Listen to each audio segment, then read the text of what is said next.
O'zbekistonda ayrim hududlarda 18-dekabr kuni qor yog'adi. Assalomu alaykum, kanalda yangi bo'lsangiz obuna bo'ling.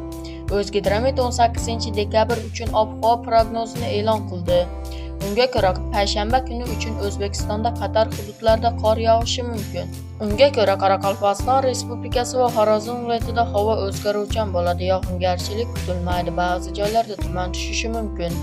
Harorat kechasi 5-10 daraja sovuq. Ustiyurtda ba'zi joylarda 13-18 daraja sovuq, kunduzi 2-3 darajalik bo'ladi. Buxoro va Navoiy viloyatlarida havo o'zgaruvchan bo'ladi. Kechasi va ertalab ba'zi joylarda yomg'ir va qor yog'adi. Ba'zi joylarda tuman tushishi mumkin.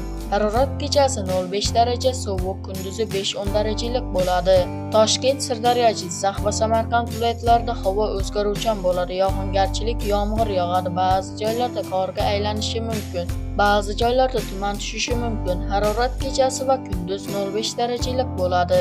Qashqadaryo va Surxondaryo viloyatlarida havo o'zgaruvchan bo'ladi. Yomg'ir yog'adi. Ba'zi joylarda qorga aylanishi mumkin.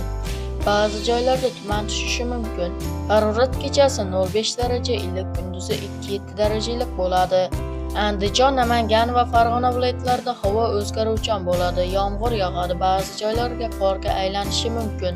Ba'zi joylarda tuman tushishi mumkin. Harorat kechasi 0,5 daraja iliq, kunduzi 2-7 darajalik bo'ladi.